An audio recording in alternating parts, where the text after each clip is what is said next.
Hello friends, welcome to Pebbles and welcome to my course of 48 laws of power या फिर सत्ता के 48 नियम। आज हम देखने वाले हैं द रूल नंबर 35। उससे पहले अगर आपने सब्सक्राइब नहीं किया हो तो प्लीज़ कर दीजिए, बेल बटन दबाना मत भूलिए और शेयर और लाइक भी ज़रूर कीजिए। तो चलिए आज हम देखते हैं रूल नंबर 35। रूल नंबर 35 शुरू करने से पहले मुझे एक फिल्म की याद आ गई। द फिल्म थी कर्मा। दिलीप कुमार जी थे उसमें, जैकी श्रॉफ, अनिल कपूर, नसरुद्दीन शाह। तो उनकी कुछ तो मिलिट्री ट्रेनिंग शुरू होती है और दिलीप कुमार अनिल कपूर को बोलते हैं कि ऐसे कहीं भी गोली मत चलाओ, सोचो समझो, दुश्मन की ताकत का अंदाज़ा लो और फिर गोली चलाओ।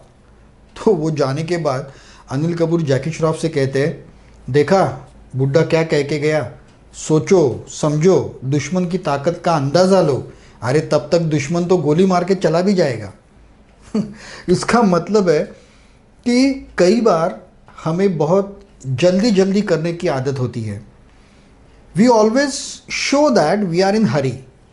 हमें फास्ट मूवमेंट करने की और जल्दी करने की आदत होती है। सब कुछ चाहिए वो फास्ट चाहिए। हम टाइमिंग का ख्याल हमारे मन में कभी आता नहीं, या फिर राह देखने की पेशेंस हमें बहुत कम होते हैं। राह देखने की कला हमें नहीं होती और ये कला आप में होनी चाहिए अगर आपको ये रूल नंबर 35 फॉलो करना है। तो रूल नंबर 35 कहता है कि master the art of timing. Timing की कला में निपुण होना चाहिए आपको। The art of timing. अभी ये इसके पहले रूल्स में भी हमने इसी बारे में कुछ चर्चा की थी। फॉर एग्जाम्पल कि कौन सी चीज़ कौन से समय में उचित है या अनुचित है।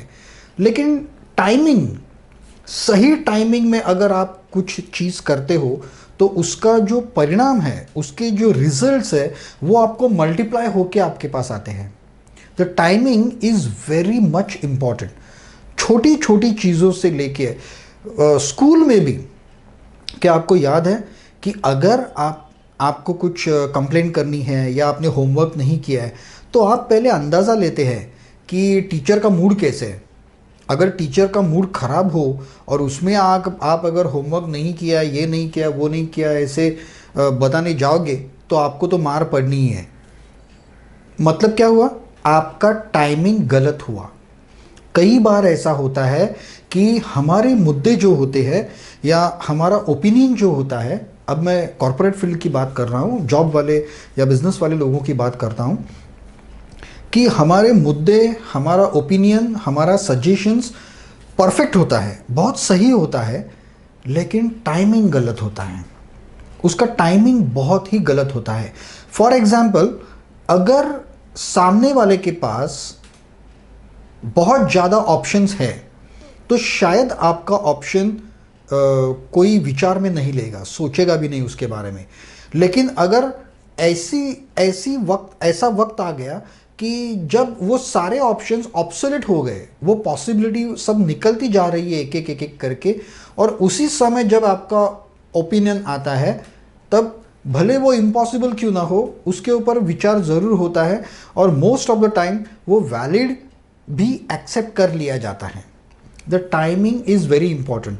ये शायद आप इसको मिसकंसेप्ट कर लोगे कि जो मैंने कहा था कि स्कैरसिटी क्रिएट्स डिमांड। जैसे मैंने कहा था कि सेलिब्रिटीज़ हमेशा लेट आते हैं क्योंकि उनको अपना इम्पोर्टेंस डिपिक्ट करना होता है।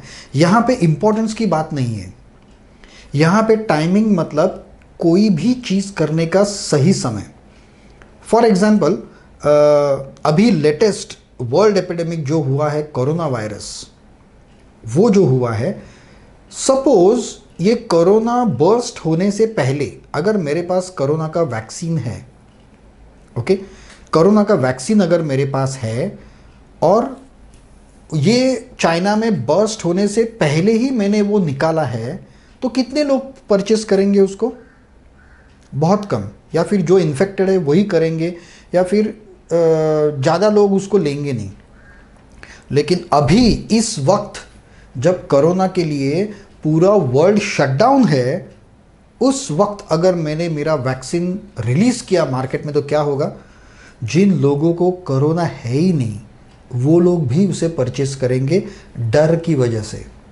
मतलब this is the right time to launch that particular vaccine.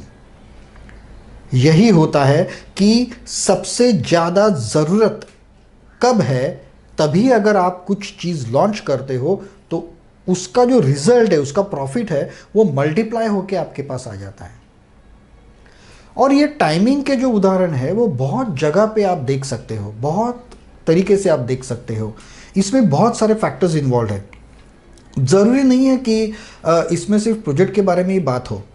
For example मैं कहता हूँ कि बहुत सारे कॉरपोरेट में आप बहुत सारे लोग ऐसे हैं कि अगर आपके बॉस से या आपके प्रोजेक्ट लीडर से कुछ बातें अगर आपको कहनी है, बतानी है, तो आप पहले सोचते हो कि उनका मूड कैसा है, वो एक्सेप्टेबल कंडीशन में है क्या, पोजीशन में है क्या।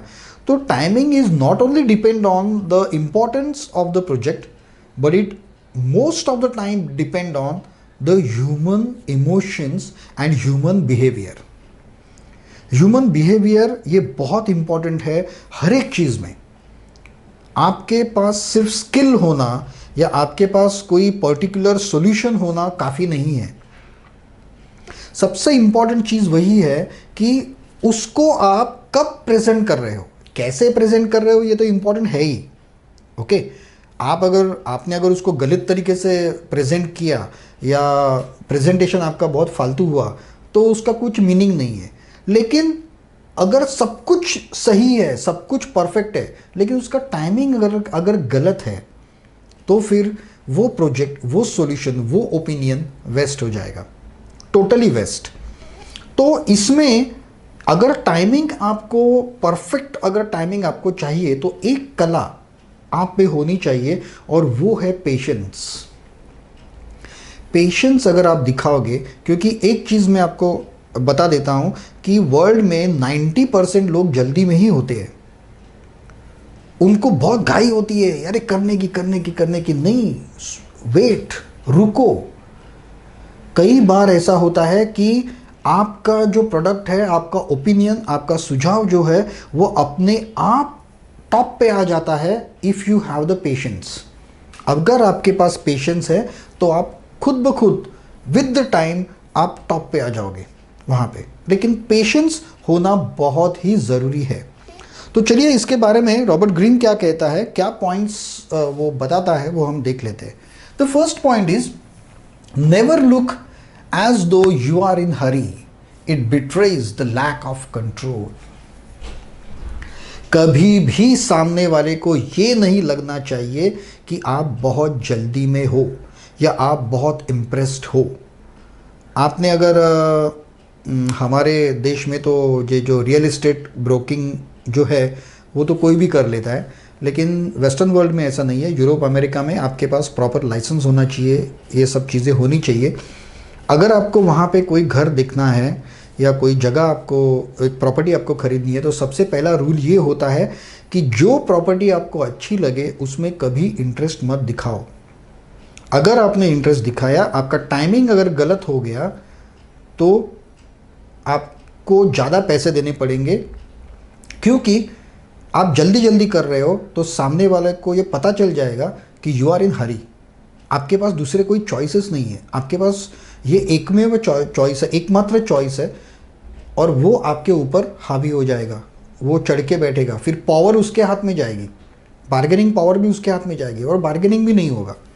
आप सपोज़ किसी साड़ी शॉप में, जो फीमेल्स जो रहती है, हम कहते हैं कि फीमेल्स किसी साड़ी शॉप में जाएगी तो 100 साड़ियाँ निकालती है, ये करती है, लेकिन एक बात ऐसी होती है कि फीमेल्स को ये पक्का पता होता है कि उन्हें क्या चाहिए, और वो आलतू फालतू की बहुत सारी चीज़ें, मैंने ये बहुत बारीकी से मार्क किया है। मेरी वाइफ या सिस्टर या मदर के साथ मैं कई बार, या आंटी के साथ कई बार मैं साड़ी शॉप में या ड्रेस शॉप में गया हूँ, तो उन्हें फर्स्ट लुक में उन्हें कुछ ना कुछ चीज़ उनको पसंद पड़ जाती है और वो डिसाइड कर लेती है कि यही उन्हें लेना है, लेकिन उसके बाद वो कम से कम 100 चीज़ें निकालती है वहाँ से।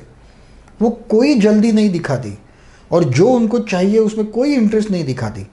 उससे क्या होता है, द पेशेंस वो जो दिखाती है उससे उनकी बार्गेनिंग पावर बहुत ज़्यादा बढ़ जाती है। वहाँ से शॉपकीपर को लगता है कि इस औरत ने ये चीज़ नहीं, वो नहीं भी ली तो भी कुछ फ़र्क नहीं पड़ेगा।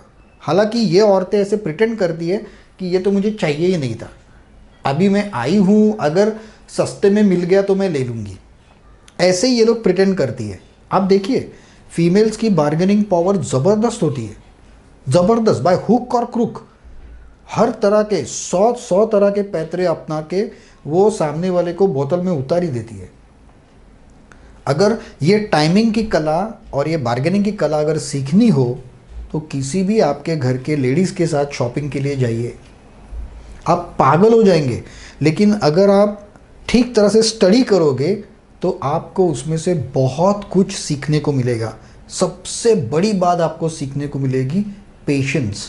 ऐसा कहते हैं कि फीमेल्स के पास पेशेंस नहीं होता, लेकिन शॉपिंग करने के टाइम उनके पास ऐसा ज़बरदस्त पेशेंस आ जाता है कि वो सामने वाले को फ्रस्ट्रेट करती है और पूरी बार्गेनिंग पावर अपने हाथ में ले लेती है, पूरी बार्गेनिंग पावर। तो अगर आपने दिखाया कि आप जल्दी में हो, आपको जल्दी है ये पर्टिकुलर ये क्लोज करने की, एक प्रोजेक्ट क्लोज करने की या कोई कॉन्ट्रैक्ट को फ्रीज करने की बहुत जल्दी है, तो आप उस सिचुएशन का जो कंट्रोल है वो पूरी तरह से खो दोगे। So the patience is the key. Never look as though you are in hurry. भले आप हरी में हो, आप जल्दी में हो, लेकिन मैं तो कहता हूँ कि लाइफ में किसी भी सिचुएशन में ये कभी मत दिखाना कि आप बहुत जल्दी में हो। Let us see the next point. Learn to stand back and be patient. Strike only when the time is right. Learn to stand back and be patient. मुझे ये चाहिए ही नहीं, I am not at all interested, या फिर I am interested but I am calm, हो जाने दो, बाकी सबका हो जाने दो। ये जो एक टेंडेंसी होती है ना, नहीं बोलने दो। अगर 5 लोग एक प्रोजेक्ट प्रेजेंटेशन के लिए जा रहे हैं और अगर आप बोल रहे नहीं बोलने दो, सबको बोलने दो, ये एक चीज़ सामने वाले के या एग्जामिनर के मन में ये एक डिपिक्ट कर लेता है कि ये आदमी इतना कॉन्फिडेंट और पेशेंट है कि इसको पता है कि बाकी सारे लोगों से इसका प्रोडक्ट प्रेजेंटेशन या सॉल्यूशन जो है वो वायबल है। ये एक जो इन्फ्लुएंस जो होता है वो अपने आप सामने वाले के माइंड में आ जाता है।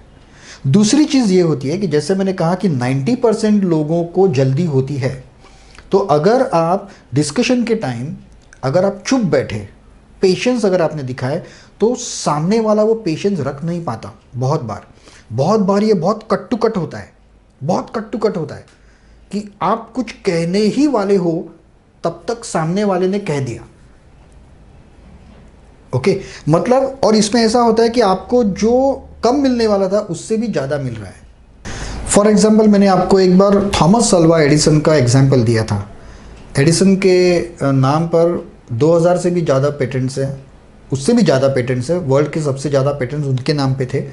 तो जब उन्होंने, उनका प्रोडक्ट कौन सा था मुझे पता नहीं अभी, लेकिन एक बहुत बड़ी मल्टीनेशनल कंपनी उनसे पेटेंट लेने, परचेस करने के लिए आई थी। अभी एडिसन उस ज़माने के जो साइंटिस्ट थे वो बहुत लो प्रोफाइल थे, मतलब वर्ल्ड से बहुत उनका रिश्ता कम था। उनको व्यवहार के बारे में, मतलब पैसे के बारे में उनको इतनी जानकारी नहीं होती थी। अपनी जो उनका जो संशोधन है उसकी वैल्यू उनको खुद को पता नहीं होती थी। तो उस आदमी ने उनको शायद फॉर एग्जांपल 5000 ऑफ़र किए, $5000 ऑफ़र किए। तो एडिसन के तो ये ध्यान में ही ये फिगर नहीं थी। वो सोचने लगा इतने, साला इतना तो मैंने ज़िंदगी में नहीं सोचा था। तो वो कुछ नहीं बोले, वो चुप बैठे। तो सामने वाले ने ऑफ़र बढ़ा दी, sir okay we will make it 10,000। तो ये इन्होंने जो पेशेंस रखा, मतलब इन्होंने जानबूझकर नहीं रखा, वो ये इस कला में माहिर नहीं थे, लेकिन गलती से ये पेशेंस हो गया, वहाँ पे साइलेंस हो गया। उन्होंने जल्दी नहीं दिखाई तो सामने वाले ने रेट बढ़ा दिया। अब तो ये तो बहुत ही शॉक ही हो गए पूरे, साला जो 5000 ही मेरे लिए ज़्यादा है, अब ये 10,000 कह रहा है, ये तो शॉक ही हो गए। तो वापस ये चुप बैठ गए। अब सामने वाले को लगा कि ये तो बहुत कम बोल दिया मैंने, शायद ये कॉन्ट्रैक्ट या ये पेटेंट मेरे कंपनी से चला न जाए, तो उसने 15,000 कर दिया। और जिस पेटेंट को एक्सपेक्टेशंस, जो एडिसन का एक्सपेक्टेशन 2,000 2,500 का था, उसके लिए उनको 15,000 मिल गए, 15,000। क्यों हुआ ये? Only because of the patience. Stand back and patience. जल्दी नहीं दिखाना है किसी भी चीज में। जब आप जल्दी नहीं दिखाओगे तो सामने वाला बोलने लगेगा और फिर बार्गेनिंग पावर पूरी की पूरी आपके हाथ में आएगी। The next will see anticipate events and work with the spirit of the time. कई बार हम स्पॉन्टेनियसली जाते हैं, लेकिन मेरी ये सलाह है कि किसी भी काम के लिए कभी भी स्पॉन्टेनियसली नहीं जाना चाहिए। मतलब बिना सोचे समझे, बिना स्टडी किए, बिना कुछ होमवर्क किए अगर हम कहीं भी स्पॉन्टेनियसली अगर गए तो हम टाइमिंग मैच नहीं कर पाते। तो कभी कभी ऐसा होता है कि सडनली कुछ तो इवेंट आता है, सडनली कुछ तो होता है और हमें वहाँ पे प्रेजेंट करना है या हमें वहाँ पे दिखाना है, तब हम टाइमिंग कैसे मैच करेंगे? तो उसके लिए हमें आदत होनी चाहिए एंटिसिपेट द इवेंट्स। जो घटना आगे घट सकती है उसके बारे में पहले ही सोचना सीखो। पहले ही सोचना सीखो, तभी आप एंटिसिपेट कर पाओगे।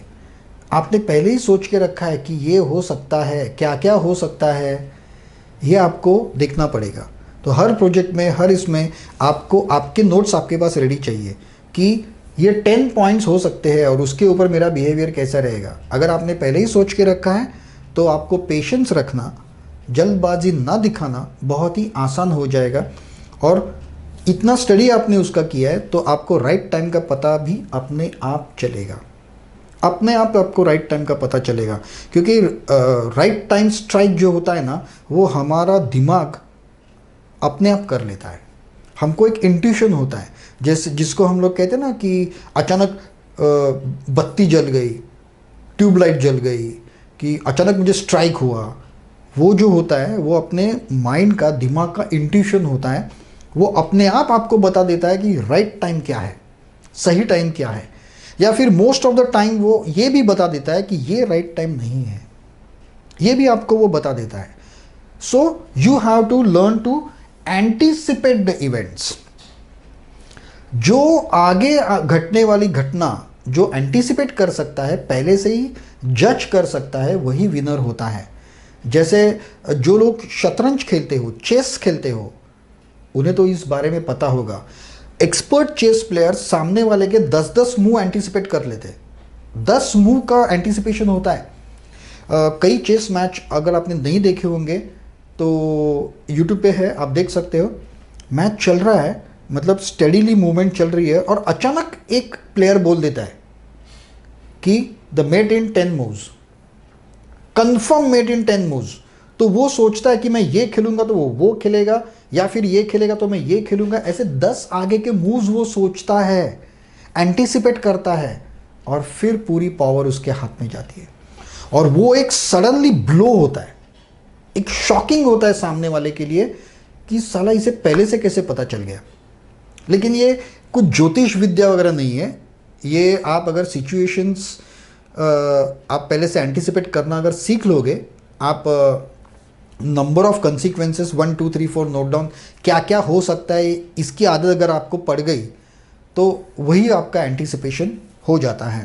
Late us see next, recognizing the prevailing winds does not necessarily means running with them।